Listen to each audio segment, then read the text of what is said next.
பல கீரை வகைகளை உணவாக எடுத்துக்கிறோம். புதினா போன்றவற்றை சட்னி அரைச்சி சாப்பிட்றோம். ஆனால் என்னைக்காவது இதனுடைய பயன்கள் பற்றி நம்ம தெரிஞ்சுக்கிட்டு இருக்கோமா? இந்த வீடியோவில் பார்த்தலாம். எந்த மாதிரியான குயிக் நியூஸ் அப்டேட் வேணும்னா இந்த விவசாயினுடைய யூடியூப் சேனலை நீங்கள் சப்ஸ்கிரைப் பண்ணிக்கோங்க. புதினாவில் என்ன மாதிரியான சத்துக்கள் இருக்கிறது? முதல்ல கால்சியம் இருக்கிறது, விட்டமின் ஏ இருக்கிறது, மெக்னீசியம் இருக்கிறது, இரும்பு இருக்கிறது. இவையெல்லாம் எதற்கு பயன்படும் என்று உங்கள் எல்லாருக்கும் தெரியும். முக்கியமாக இந்த புதினாவை சாப்பிட்டா டெஸ்ட்ரோஜன் கட்டுக்குள் வரும். அதனால் ஹார்மோன்களுடைய செயல்பாடு சிறப்பாக இருக்கும். ஹார்மோன்களுடைய செயல்பாடுகள் சிறப்பாக இருந்தால் சுகரே வராதுன்னு உங்களுக்கு எல்லாருக்குமே தெரியும்.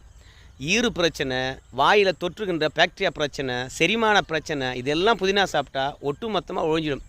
புதினா ஒன்றை மட்டும் அனுதினமும் உணவில் கலந்துக்கிட்டே வந்தோம்னா நம்ம வாழ்க்கையில் நோயே வராது. ரெண்டாவது, ஆரோக்கிய குறைபாடு ஏற்படாது. அதனால் புதினாவை பச்சையாக சாப்பிடுங்க, இல்லை சட்னி அரைச்சி சாப்பிடுங்க. ஆனால் புதினாவை மட்டும் சேர்த்துக்கொள்ளுங்க.